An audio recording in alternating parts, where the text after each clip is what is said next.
Subscribe करें और bell दबाएं ताकि कोई खबर रह न जाए।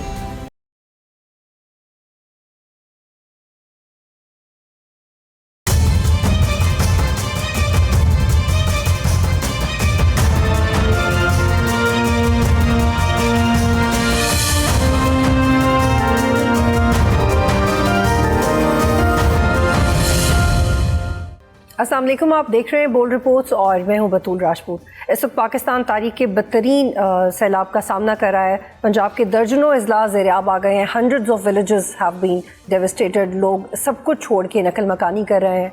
पंजाब हुकूमत के अपने नंबर्स के मुताबिक 20 लाख लोग सैलाब से मुतासर हुए, लेकिन हकीकत में नंबर्स इससे कहीं ज़्यादा है। इमदादी कार्रवाइयाँ भी जारी हैं और भारत में हालिया बारिशों से मज़ीद बड़े सैलाब भी रेले मुतवक्के हैं। DGPDMA इरफान अली काठिया के मुताबिक इस वक्त पंजाब से तारीख का सबसे बड़ा सैलाबी रेला गुजर रहा है, जिससे अगले 24 घंटों में मुल्तान और खानेवाल समेत मुख्तलिफ अजला के मुतासर होने का खतरा है, which is very alarming. PDMA के नंबर्स के मुताबिक हालिया सैलाब में डूबने से अब तक 33 शहरी जाम बाग हो चुके हैं। सैलाबी सूरत हाल के बायस 2000 से ज़ायद देहात और 20,66,000 अफराद मुतासर हुए हैं। 7,60,000 लोगों को महफूज मकामात पर पहुँचाया गया है। 2 से 3 दिन में सिंध में भी सैलाबी पानी पहुँच जाएगा। सिंध के मुमकिन तौर पर मुतासर होने वाले इलाकों में लोगों को एवैक्यूएट करने का सिलसिला शुरू हो चुका है और इस सारी हंगामी सूरत हाल में कुछ विजुअल्स हमने देखे जो कि इंतहाई अफसोसनाक थे। इस पर तफसील से बात करते हैं। इस वक्त प्रोग्राम में मुझे सेनेटर हुमायूं महमद साहब PTI से और खुर्रम हमीद रोकरी साहब ज्वाइन कर रहे हैं इस्तेकाम पाकिस्तान पार्टी से। बहुत शुक्रिया आप दोनों का ज्वाइन करने के लिए। सेनेटर साहब, PDMA ने एक रिपोर्ट जारी की है जिसके मुताबिक अब तक सैलाब से 33 शहरी जाम बाग हुए हैं। 2000 से ज़ायद देहात इससे मुतासर हुए हैं। आपने लाहौर रावी की सूरत हाल देखी होगी। PTI पर तनकीद की जा रही है कि इमरान खान ने कोर्ट ऑर्डर्स नहीं माने। आप लोगों ने एक नया शहर आबाद करने के लिए ये सब किया, ये अप्रूवल्स दिए। आप इस बात को क्लैरिफाई कर सकते हैं? बिस्मिल्लाहिर्रहमानिर्रहीम, या कनाबुदो व या नस्तईन। देखिए, सबसे पहले तो अगर आप इमरान खान की वो वीडियो सुन लें तो वो आपको बता देगा, लेकिन लेट मी क्लैरिफाई इट। जो बनाया जा रहा था, एक रोड अप बनाया जा रहा था, that was along the banks of Ravi. अच्छा, इसको आपने डिफरेंशिएट करना है। बैंक्स ऑफ रावी और रावी के बेड में फर्क है। आज भी जो रावी बह रहा है, इस तकरीबन 190 या 200,000 जो क्यूसेक फुट का पानी जो वहां से रेला गुजर रहा है, ये बैंक से बाहर नहीं गया। जो रावी के जो बैंक्स थे उनसे बाहर नहीं गया। ये रावी के बेड पे जितने भी लोग थे उनको इसने नुकसान पहुंचाया। इमरान खान ने साफ तौर पे कहा था कि जो अलीम खान ने रावी के बेड के ऊपर उन्होंने 300 एकड़ जमीन ली थी या कब्जा की थी, या लोगों से, आपको पता है कि शामलात वगैरह भी आ जाते हैं बीच में, और शामलात यही चीजें होती हैं। उन्होंने वो करके वहां पे उन्होंने उनको लीगलाइज करने के लिए अप्लाई किया था, जिसको इमरान खान ने कहा था ये नहीं करना। उस बेसिस पे इमरान खान ने 2-3 उनके जो इंटरव्यूज है जिसमें उन्होंने कहा ये एक बेसिक वजह थी कि अलीम खान इमरान खान से खफा हुआ था। एक ये था, एक जब वो जेल में गए थे वो, और एक और इनका कोई 1-2 केसेस के ऊपर इनका नाम आया था। तो इन 3 बेसिक वजूहत थी, और जो ही वो हुआ तो इनके इस पूरे प्रॉपर्टी को लीगलाइज जो PDM की गवर्नमेंट है उन्होंने किया था, पाकिस्तान तहरीक इंसाफ के नेता। अब जिस शहर को आबाद करना चाहते थे वो बैंक्स के से बाहर था। उसका जो टोटल जो शहर था वो तकरीबन 35 किलोमीटर के फासले पर था, और उसमें बैंक्स के साथ मुख्तलिफ प्रोजेक्ट्स थे, लेकिन it was outside the bank. जैसे लाहौर जो है वो रावी के बैंक्स के बाहर है, वो रावी के बेड पे नहीं है, उसके साहिल के साथ साथ है। तो साहिल के साथ वादियां बना सकते हो, आप रिवर के बेड के ऊपर नहीं बना सकते हो। तो this is what I can tell you के वो सारा। अच्छा, उस प्रोजेक्ट में जो चीजें वो लेकर आ रहे थे, एक वो मैन मेड जो जंगलात हैं या जो फॉरेस्ट है वो बनाना चाह रहे थे। एक वो वाटर के रिजर्वायर जिसमें आर्टिफिशियल लेक। सेनेटर साहब, I am sorry, I have to hold you here. ये वाजे कर दें, ये प्लीज़ वाजे कर दें कि जो इमरान खान के इश्तिहारात की तस्वीरें सर्कुलेट कर रही हैं कि वो अर्बन रावी सिटी को लेकर बड़े एक्साइटेड है और एक डेवलपमेंट का प्रोजेक्ट है, तो उस वक्त तो वो उनकी मर्जी से ही था ना? देखिए या वो फेक है? अर्बन, अब वही मैं बता रहा हूँ ना, जो अर्बन रावी का जो प्लान था, that was along the banks of the river Ravi, not on the bed of river Ravi. आपने डिफरेंशिएट करना है रावी के बेड पे और रावी के बैंक्स पे। आज भी जो रावी जो बह रहा है आज के दिन, as of today, with this floods, around 200,000, जो 2 लाख क्यूसेक फुट के करीब जो पानी वहां से बह रहा है, वो रावी के बैंक्स के अंदर है। ठीक है सेंटर साहब, मुझे रोकरी साहब को भी शामिल करने दे। ठीक है, रोकरी साहब का भी इसके ऊपर जवाब लेते हैं। रोकरी साहब, आप खुद भी पीटीआई में रहे हैं, ये किस किस्म का मंसूबा था, क्यों कोर्ट ऑर्डर्स को नहीं माना गया, और ये जो बेड और बैंक की डिफरेंशिएशन है, आप इससे एग्री कर रहे हैं? क्योंकि जो भी हुआ है वो रिवर बेड की यूटिलाइजेशन के बाद से हुआ है, बैंक्स तो उस तरह इस्तेमाल ही नहीं हुए। इसीलिए अलीम खान साहब ने अपनी वीडियो में रूडा के ऊपर एतराज़ किया कि उन्होंने अपना काम नहीं किया, लेकिन एग्जैक्टली क्या हुआ था, आपकी इन्फॉर्मेशन में क्या है? देखें, हमारा ना एक मिजाज है कि चीजों को इधर की बात को उधर कर दो, उधर की इधर कर दो। रूडा जो है ये मलिक रियाज का प्रोजेक्ट था। 2014 में वो लेके गया उस वक्त की गवर्नमेंट में शहबाज शरीफ साहब के पास, जो उन्होंने नहीं किया। जब उन्होंने उसको स्टडी किया तो मलिक रियाज जब कोई चीज लेके जाता था तो वो मलिक रियाज ये नहीं था कि आम आदमी है उसकी चीज को वैल्यू मिल गई। 2014 में ये प्रोजेक्ट उसका नहीं हुआ, और जब ये इमरान खान बना प्राइम मिनिस्टर तो जनरल फैज के तवस्त मलिक रियाज की दोस्ती हुई साहब बहादुर के साथ। जो पहले इल्जामात लगाए जाते थे कि ये है, उस बाद हर चीज ठीक हो गई, और मलिक रियाज डेली शाम को बनी गाला के अंदर जाकर बैठता था। उसका ये स्टाइल है, और उसने इसको साथ मिलाया, इसको साथ नहीं। ये तो उसका एक समझ लेना कि प्रोमोटर था इस सारी चीज का। गोगी वॉज इन्वॉल्व, इमरान खान की बीवी इन्वॉल्व है, उजदार इन्वॉल्व है, और इन्होंने एक बहुत जुल्म किया। 1.5 लाख एकड़ के ऊपर इन्होंने एक अथॉरिटी बना दी रूडा, और उसके बाद 40,000 से ज्यादा बंदे इन्होंने वहां से भगाए, क्योंकि जब गवर्नमेंट जमीन लेती है अथॉरिटी तो वो जिस रेट पे लेती है और उसके आगे को बोल भी नहीं सकता। पूरी मशीनरी लगाकर इन्होंने वहां पर ये लगाई। कभी आप रूडा का इसका पे निकालिए, जो इनका एक पेज है, आप हैरान हो जाएंगे। आप कहेंगे कि कोई न्यूयॉर्क या किसी दुबई की बड़ी हम तस्वीरें देख रहे हैं। जब ये सारा प्रोजेक्ट बन रहा था तो इस इमरान का एक दोस्त है टोनी अशाय, जो हमारा भी दोस्त है, वो इंटरनेशनल लेवल का डेवलपर भी है, लैंड डेवलपर भी, और वो आर्किटेक्ट भी है। तो वो he went to Imran Khan, और वो जो यहाँ इनकी सोसाइटी का हेड था वो भी आया, और वहां पर जब उसने सुनी ये सारी चीज, उसने इमरान को कहा कि ये चीज इट इज इम्पॉसिबल, ये जो प्रोजेक्ट है ये फीजिबल ही नहीं है, पॉसिबल ही नहीं है, you can not make this. लेकिन प्रोजेक्ट बनाना मकसद नहीं था, जिसने जो माल कमाना था वो माल कमा लिया, और जमीनें सारी करने के बाद जो प्रोजेक्ट एक रोड नहीं बनी उसके ऊपर आज तक। वो एक और बहुत बड़ा जुल्म है मुल्क के ऊपर, ये रूडा।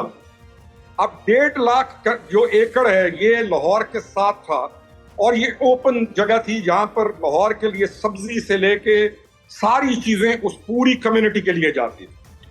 ये जो कह रहे हैं ना साहब बहादुर, हमारे दोस्त हैं, रिवर बेड और रिवर फलाना, जब सैलाब आता है तो वो आपकी इजाजत के मुताबिक उस रिवर बेड में नहीं चलता, वो स्पिल करता है।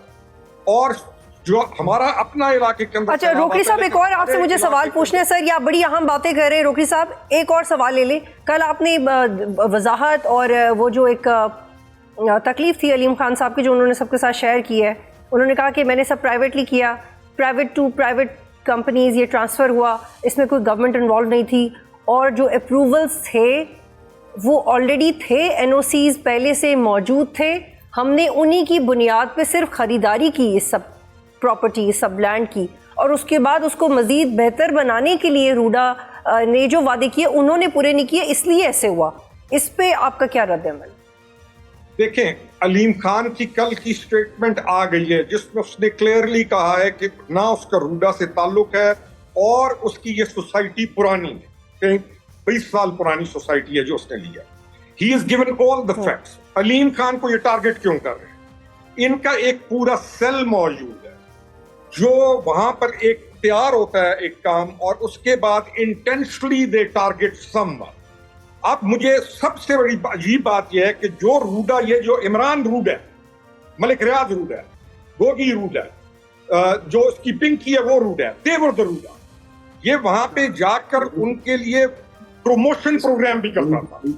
He has done all this.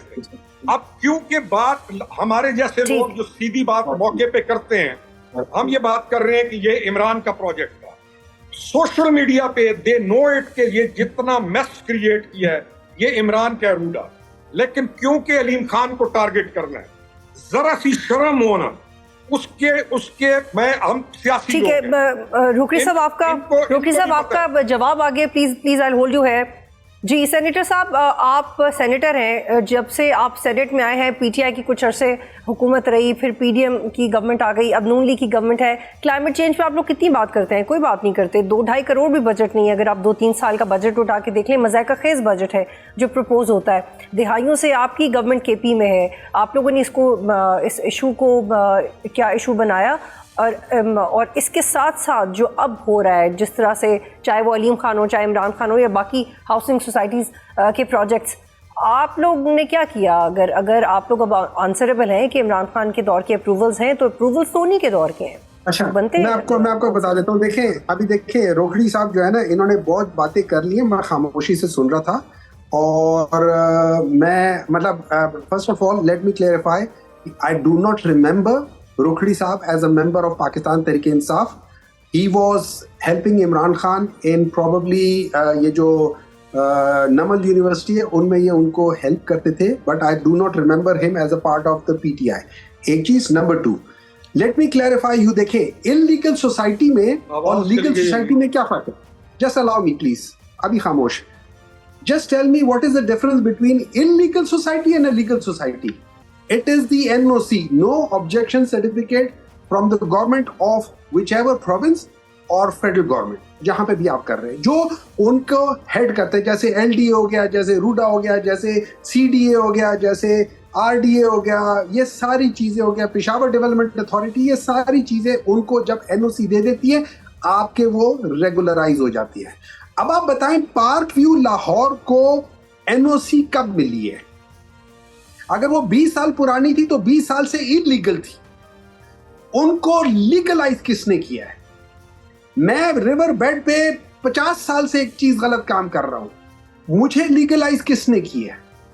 मुझे लीगलाइज मार्च 2024 में। क्या इमरान खान उधर बैठा हुआ था? इसको सिंपलीफाई कर लेते हैं, क्योंकि सर ना मैं बिल्डर हूं, ना मैं कंस्ट्रक्शन में हूं, ना आप, लेकिन जो अभी तक मुझे सब्जेक्ट समझ में आया है, सेनेटर साहब, जिस वक्त वजीर आजम ने रूडा को मजीद इख्तियारात दिए, उस वक्त सर सिर्फ एक जुमला सर, सिर्फ एक जुमला।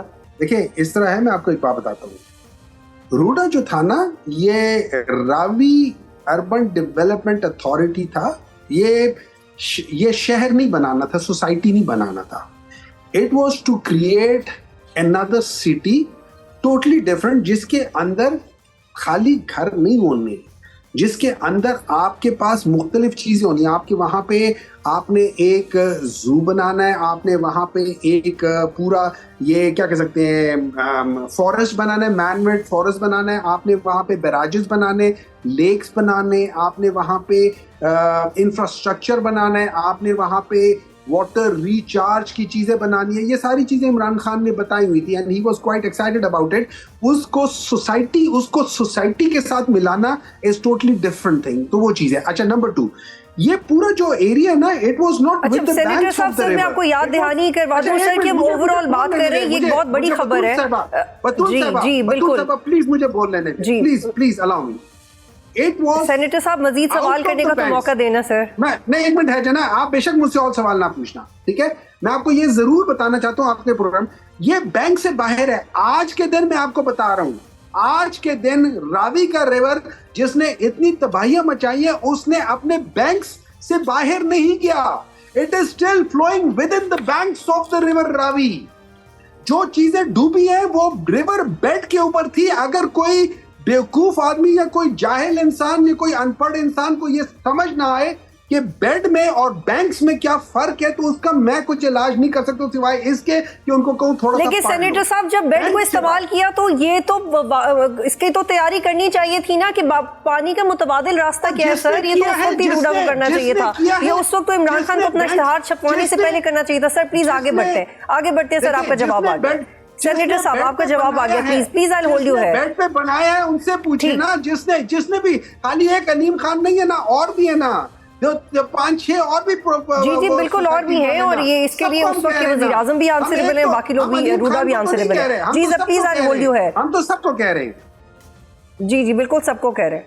जी रोखरी साहब, वज़रा सैलाब मुतासरीन से मिलने जाते हैं, रेड कार्पेट बिछाया जाता है, ये भी रिपोर्ट हो रहा है कि जो लैंडलॉर्ड्स के फार्म हाउसेज हैं उनको बचाने के लिए पानी का रुख मोड़ दिया जाता है। ये रवैया कैसे तब्दील होगा? And I have been on field, मुझे ये इतना ज़्यादा फीडबैक आया है कि तस्वीरें नहीं रुक रही। मतलब ठीक है आप अपनी तस्वीर लगाएं, आप कहाँ हैं, आप कितने अवामी हो रहे हैं ये भी बताएं, लेकिन मुस्तकिल तस्वीरें खिंच रही हैं, थोड़ा ज़्यादा है ये। Do you agree with me? असल में हमने ये देखना है कि क्या काम हो रहा है। तस्वीरें चाहे 10,000 खींचें चाहे 2 खींचें, वो ऑब्जेक्शंस हमें भी नजर आते हैं। हम भी कहते हैं कि यार चीजों को ऐसे प्रोफाइल में लेके जाओ कि लोगों के दिलों के अंदर मोहब्बत आए। तो ये लेकिन वो जो जब बंदा शाह या कोई भी होता है बड़ी सीट पर, जो उसके दाएं बाएं जो हजरात होते हैं वो ये काम करते हैं। लेकिन हम ना, मेरा कंसर्न, आपका कंसर्न ये होना चाहिए कि क्या काम हो रहा है, काम हो रहा है, और तमाम इदारे पंजाब गवर्नमेंट के 100% के अंदर इस वक्त मौजूद है। अच्छा अब ये आती है ना कि छोटा सा किसी ने इधर से अपना पानी मोड़ लिया, ये मोड़ लिया, ये इस मुल्क के अंदर छोटी छोटे इश्यूज आते हैं, तो आप मीडिया के जरिए जब बात बताते हैं तो इसको उनको भी वो भी चेक में चले जाते हैं। पंजाब गवर्नमेंट के तमाम इदारे काम कर रहे हैं। पंजाब गवर्नमेंट एक हिकमत अमली के साथ काम कर रही है और अपना जो फर्ज है उसको अदा कर रही है। तो जी रोखरी साहब, लेकिन मैं आपसे यहाँ पे कुछ शेयर करना चाहती हूँ सर। कुछ तस्वीर हमने देखी जिनमें हमने देखा कि एक डिप्टी कमिश्नर है मुजफ्फरगढ़ के, उस्मान ताहिर, वो पानी पी रहे हैं सैलाब का, और फिर वो उन्होंने बाकायदा 3 पीस पहना है, टाई भी लगाई है उन्होंने, और दर्जनों कैमरा उनके इर्द गिर्द है। और ये रवैया नॉर्मल है? मतलब सैलाब में आप टाई लगा के जा रहे हैं और फिर आप खुद वर्कर की तरह काम कर रहे हैं। Do you resonate with that? ये नॉर्मल लग रहा है आपको? देखिए ये जो सेनेटर साहब जवाब दीजिएगा। देखिए मैं आपको एक बात बताता हूँ, सबसे पहले तो ये बिल्कुल ठीक नहीं है, लेकिन मैं आपको 3-4 वाक्य, अब मुझे चूंकि मैं लाहौर नहीं किया या उस जगह पे नहीं किया, तो आप वेरीफाई कर सकती हैं। बतूल साहिबा आप उधर ही ग्राउंड पे। नंबर 1, आपने देखा होगा करतारपुर के इलाके में एक बच्चे को लेकर जाते हैं, पहले उसको साइड से लेकर जाते हैं दरिया के या पानी के किनारे, फिर वहां पे एक बंदा उसको सिपाही उसको जो पुलिस का सिपाही है वो उसको उठाता है और वो तस्वीर खींचती है, फिर उसको वापस लाके कर देते हैं। नंबर 3, जब आप तस्वीर करती हैं, आपने वो बात की है, आपको पता है एक फेडरल मिनिस्टर जाके खड़ा हुआ है, ब्रीफिंग ले रहा है, नीचे कालीन पे छाई हुई है। मतलब मुझे समझ नहीं आती वो फेडरल मिनिस्टर उस वक्त क्या सोच रहा था कि यार मैं कालीन के ऊपर खड़ा हूं और मैं सैलाब वालों के लिए बात कर रहा हूं। मतलब I do not understand how can we defend that thing. ये छोटी छोटी बात करते हैं कि ये चीजें हो जाती है पाकिस्तान में, ये तो होता रहे, छोटी छोटी बात नहीं है सर। आपका घर, अगर आप गरीब हो, आपके घर पे मैं अपनी फसलें बचाने के लिए आपके घर में पानी छोड़ दूं, क्या ये छोटी बात है आपके लिए? इसी के खिलाफ तो हम उठे हुए थे। जी सेनेटर साहब, हमें वाइंड अप की तरफ जाने, आप दोनों से मुझे कुछ और सवालात भी करने। जी रोखरी साहब, ये जो शिकायत सेनेटर साहब कर रहे हैं, इसका बेशतर हिस्सा हमने खुद भी विटनेस किया है। कारपेट्स वाकई बिछे हुए हैं, बिल्कुल ज़रूरत नहीं कारपेट्स बिछाने की, छतरियाँ, कारपेट, दर्जनों कैमरे, फ्रैंकली इसकी ज़रूरत नहीं है। एक नॉन सीरियस है जो हमने देखी है, ये क्यों है? देखिए जो चीज़ ऑफेंड करती है ना आमतुन नास को, उसको नहीं करना। They should be more careful. ये वाली रवैया नहीं होनी चाहिए। अगर मैं कहूँगा और आमतुन नास, हम जब लोग देखेंगे तो बंदे को तो होता है कि यार ये क्या हुआ है और आप क्या कर रहे हैं। It should not be done. Number 2, ये जो सिपाही का क्या उसने ये किया, अगर किसी शुगर मिल की तरफ पानी गया है तो आपके प्रोग्राम्स के तवस्त जब ये चीज़ आई है तो it is a good thing. किसी भी शुगर मिल को बचाने के लिए अगर वाकई पानी जो गांव की तरफ चला गया, तो इस चीज को लाजिमन गवर्नमेंट को देखना चाहिए और इस चीज के ऊपर इंक्वायरी होनी चाहिए। तो अब ये चीज तो हो गई, लेकिन आखिरी चीज मैं ये बताऊं कि पंजाब गवर्नमेंट काम कर रही है लोगों को रिलीफ देने के लिए, और ये कोई छोटा सैलाब नहीं है। मेरे दोस्तों के साथ जब बात हुई लाहौर में, नहीं, काम तो बिल्कुल बहुत बड़े पैमाने पे काम हो रहा है रोकड़ी साहब, लेकिन अभी हम अगर इसको हम क्लाइमेट चेंज की तरह एड्रेस करें तो उसकी मुनासिबत से उतना काम नहीं है। 11th आवर में तो कोई भी काम करेगा रोकड़ी साहब, 11th आवर में 2 दिन पहले की वार्निंग में कोई भी काम करेगा। काम तो वो है ना जो हमें मुस्तकिल होता हुआ दिखाई दे। आई होल्ड यू हियर, यहाँ पे मुझे सेंटर साहब को शामिल करें। सेंटर साहब, क्लाइमेट चेंज के हवाले से कोई नेशनल पॉलिसी क्यों नहीं बनती? आप लोग ठीक है इमरान खान की रिहाई के लिए काम करें, ठीक है आपको जो रिजर्वेशन है आप पॉलिटिकली उसके ऊपर करें, लेकिन आप एक स्ट्रॉन्गर ऑपोजिशन बन के आए जो एक्चुअली नेशनल इश्यूज हैं। हम लोग रहेंगे, मुल्क रहेगा तो कोई वजीर आजम बनेगा ना, मुल्क रहेगा तो आप लोग पार्लियामेंट में रहेंगे सर। अब तो ऐसे नेशनल डिजास्टर्स हैं जो कि आपकी पॉलिसी, आपका एजेंडा ये होना चाहिए। अच्छा, मैं बिल्कुल इस बात पे करता हूँ। अब आप अगर आप कभी ग्राफ देख लें जो जंगलात की कटाई है, आपको सबसे ज्यादा जो जंगलात की कटाई है वो 2001 से लेके 2010 के दरमियान में केपी में नजर आएगी। उसके बाद ये याद रखें 2013 से लेके उसमें वो बिलियन ट्री और फिर 10 बिलियन ट्री सुनामी आई थी। अच्छा, अब मैं आपको रिसेंट बताता हूँ। 2014 4 जुलाई 2025, ये अभी 2-3 महीने पहले जो यूनिवर्सिटी कॉलेज ऑफ लंदन जो है, ठीक है, उसमें 2 PhD स्कॉलर्स हैं। उन्होंने अपनी थीसिस के बेसिस पे उन्होंने रिसर्च की है। उन्होंने कहा है कि ये 300 किलोमीटर स्क्वायर एरिया में ये प्लांटेशन हुई है। इस प्लांटेशन से 6% आपका जो है रिफॉरेस्टेशन हुआ है।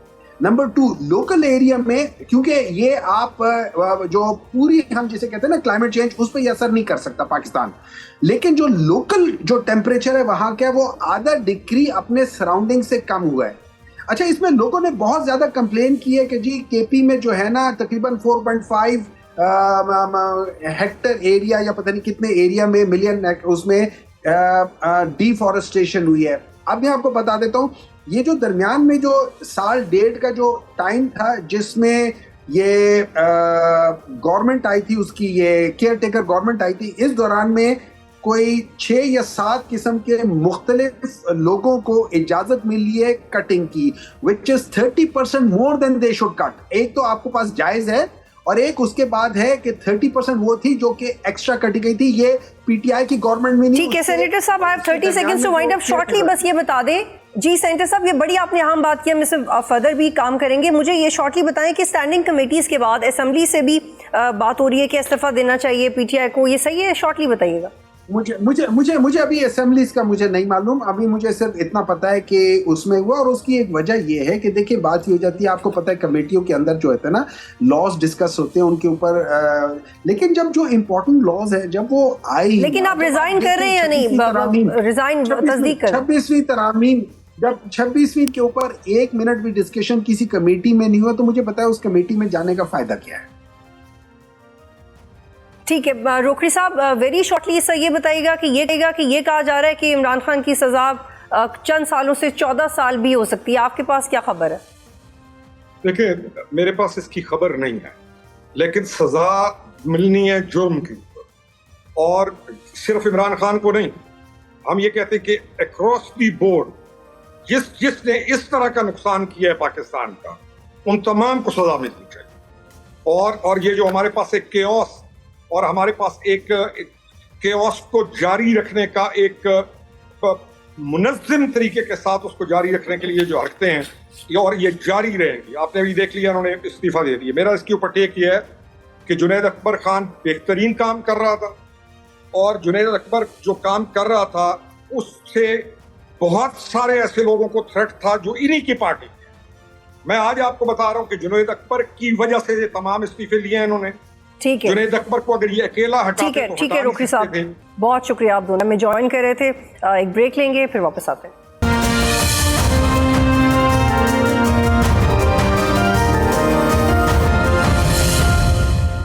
प्रोग्राम में खुशामदीद। इस वक्त मुझे ज्वाइन कर रहे हैं खालिद हुसैन भाट साहब, जो चेयरमैन किसान इत्तेहाद हैं। बहुत शुक्रिया भाट साहब, आप ज्वाइन कर रहे हैं। अब तक एक्सपेक्टेडली सैलाबी सूरत हाल से कितना फसलों का नुकसान हुआ है और कितना मजीद हो सकता है?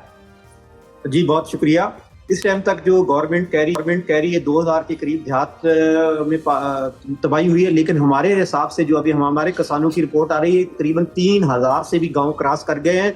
और जो छोटी बस्तियां हैं इसमें 15-20 घर थे, वो तो अनगिनत है।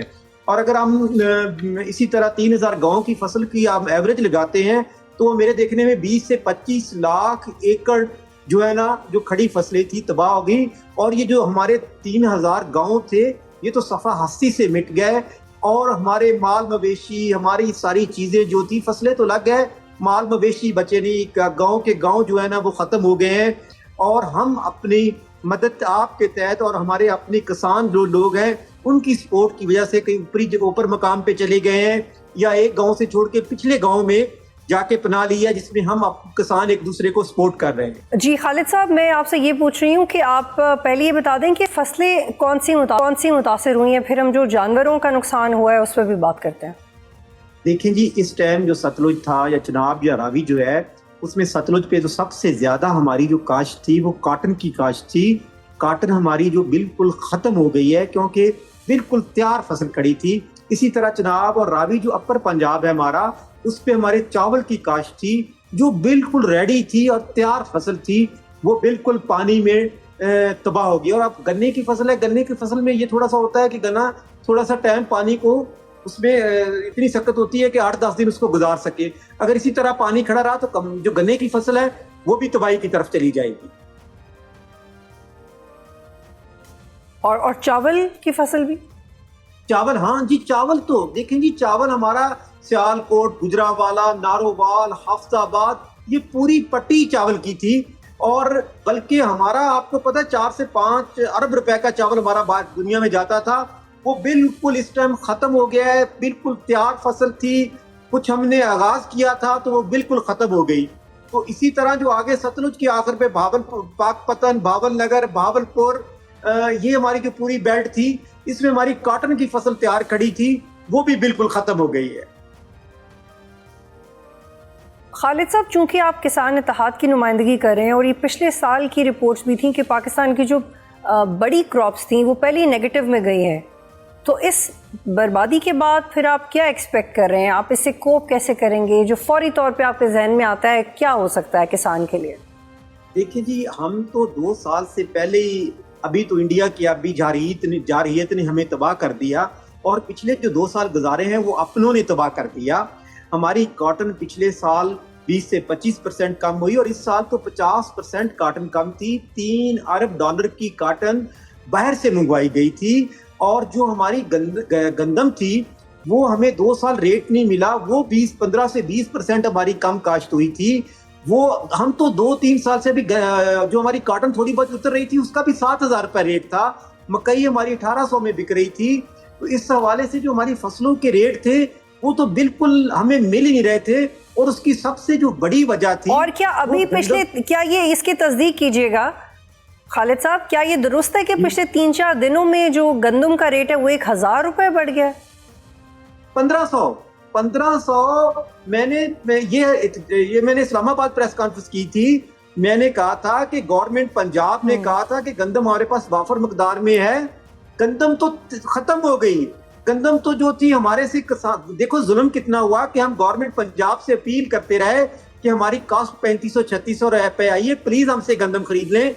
लेकिन सीएम पंजाब और चारों सूबों की गवर्नमेंट, बल्कि केपी के, बलूचिस्तान, सिंध ने भी इस साल नहीं खरीदी, जिससे गंदम की भी एक तो हमने काश्त कम की, और दूसरा 1800 से 1900 में जो स्टोर वाला था, जो पैसे वाला था, जो बड़े बड़े जिन्होंने यार्ड ले लिए थे, बड़ी कंपनी से उन्होंने स्टोर कर ली, और ये एक हफ्ते में 3500 रुपए हमारी आज गंदम बिक रही है मार्केट में।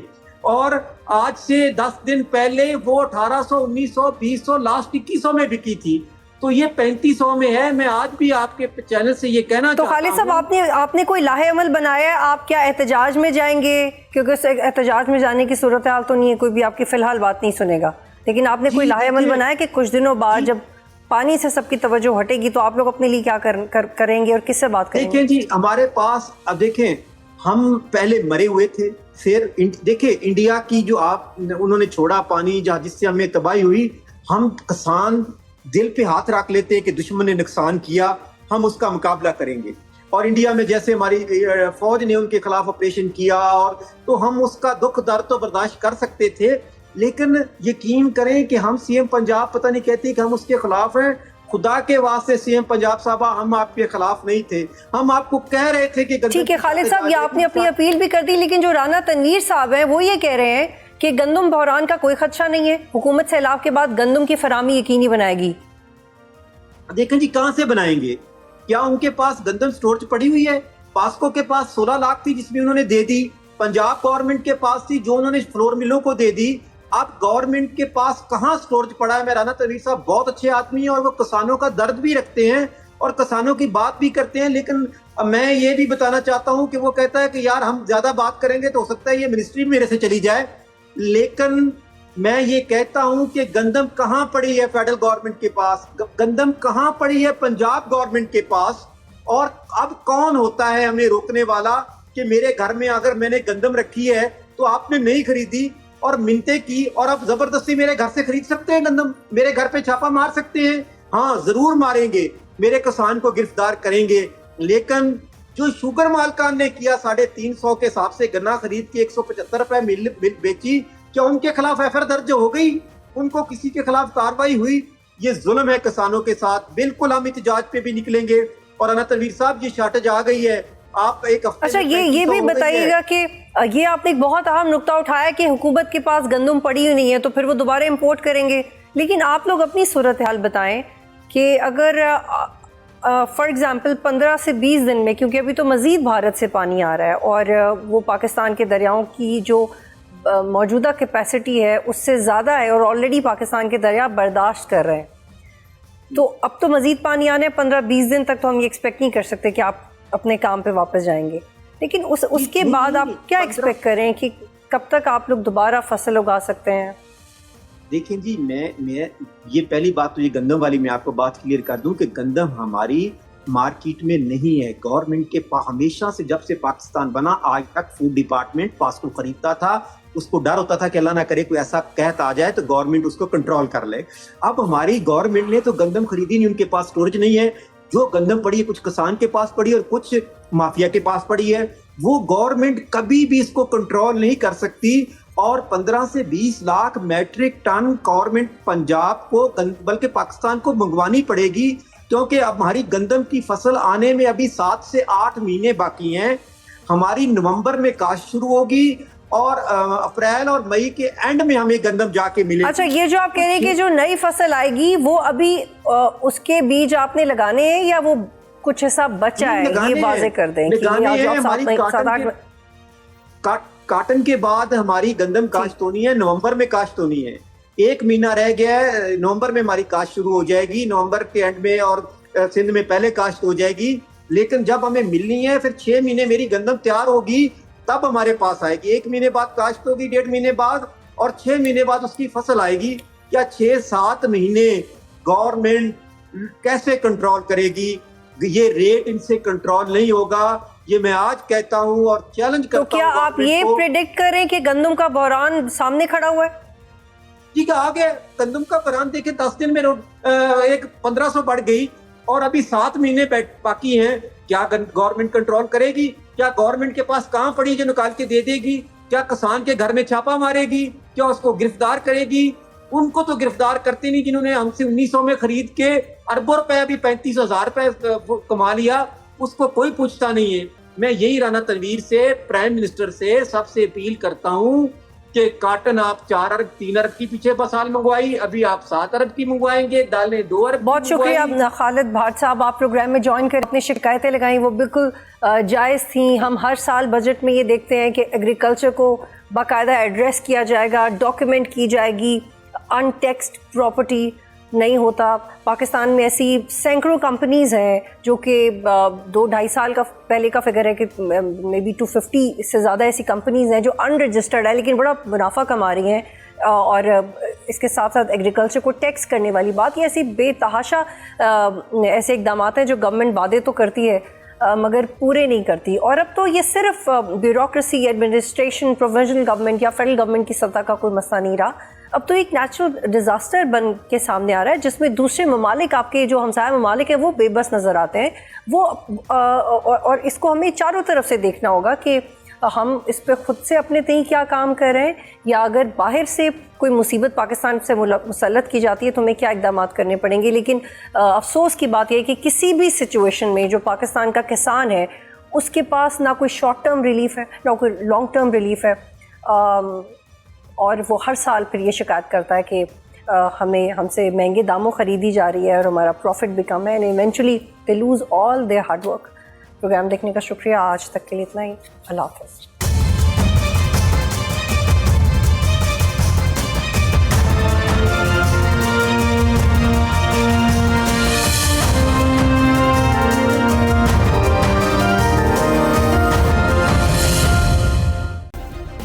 सब्सक्राइब करें और बेल दबाएं ताकि कोई खबर रह न जाए।